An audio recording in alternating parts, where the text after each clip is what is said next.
어기는 아내와 사별한 지 얼마 되지 않았고 그 사실로 인한 슬픔을 아이들에게 전달해주고 싶지 않아서 혹은 어떻게 설명해야 할지 몰라서 말하지 못하고 있었습니다. 그러다 장인인 스탠리로 인해 아내의 죽음을 아이들에게도 전달하게 됩니다. 이 사실을 전달한 이후 어기는 마음의 짐을 내려놓음으로써 더 편해지고 본래의 자신의 모습으로 돌아오게 됩니다. 어기는 자연스럽게 미치와 가까워지며 이성적인 관계를 만들어 나가게 됩니다. 특징적인 점은 이 관계를 누구도 방해하거나 반대하지 않는다는 점입니다. 이제 막 어머니를 잃은 사실을 알며 아직 어머니에 대한 감정이 남아있는 우드로도 딸을 잃은 슬픔과 딸의 죽음으로 인한 감정과 딸과 자녀들에 대한 육아 등에 대한 고민을 해야 하는 스탠리도 어기의 연애나 새로운 만남에 어떠한 간섭도 방해도 하지 않습니다. 그저 어기를 어기라는 개인으로만 보며 그가 과거와 독립되어 현재를 살아가는 것을 응원하는 혹은 지켜보는 모습을 보여줍니다. 미치 역시 과거의 자신의 삶은 그저 경험으로 받아들이며 너무 먼 미래를 그리지 않고 현재에 충실하는 모습을 보여줍니다. 이를 통해서 살아가기 위해서 혹은 삶을 존중하기 위해서는 과거에 얽매이는 것이 아니라 과거를 경험으로만 느끼며 미래에 매몰되지 않으며 현재를 살아가야 하며 타인이 현재를 살아갈 수 있도록 해줘야 한다는 메시지를 전달하는 느낌이 듭니다. 연극 애스트로이드 시티에서 주인공 어기를 연기하는 존스는 대본 초안을 보고 어기라는 캐릭터를 자신 나름대로 분석하며 자신감을 가집니다. 하지만 완성된 대본에서는 캐릭터에 대한 이해는 가능했을지 모르지만 작품에 대한 이해는 부족했습니다. 그로 인해 존스는 그저 캐릭터를 연기하는 것은 가능하지만 이 작품을 관객에게 전달하는 것에는 의문이 듭니다.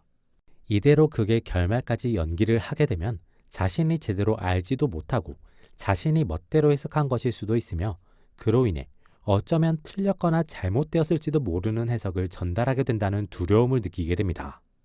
존스는 그래서 원작자인 콘레드에게 어떻게 하면 되냐고 자신이 해석한 것이 맞냐고 콘레드가 의도한 것이 무엇이냐고 묻습니다.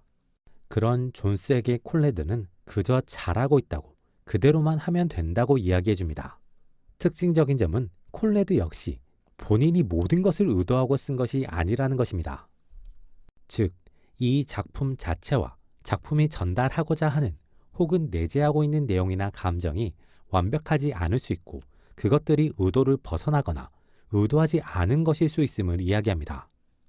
이 두 사람을 통해서 이루고자 하는 거대한 목적이 있거나 전달하려고 하는 무언가가 반드시 존재하지 않아도 그냥 나아가는 것 자체로도 의미가 있을 수 있음을 이야기합니다.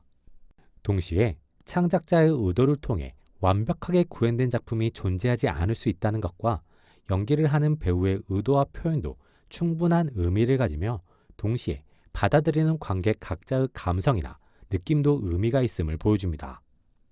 이 이야기를 조금 더 확장시켜보면 인간의 탄생과 삶의 과정이 모두 어떤 완벽한 의도나 흐름대로 만들어진 것이 아니며 그 인간이 어떻게 만들어 나가느냐가 중요하며 그 인간의 삶은 다른 이들 개인에게 다 다른 의미로 받아들여질 수 있음을 이야기합니다. 이를 통해 각 종교의 창조주 혹은 부모님들의 생각이나 의도를 알려고 노력하거나 그에 맞춰 살아가기보다 그들이 전해주는 최소한의 가이드만을 따라가며 혼란과 어려움 속에서도 본인의 인생을 본인이 만들어 나가야 한다는 의미를 전달하기도 합니다. 영화 애스터로이드 시티는 난해하다는 느낌이 가득한 작품입니다. 이러한 난해함 역시 의도라는 느낌이 듭니다.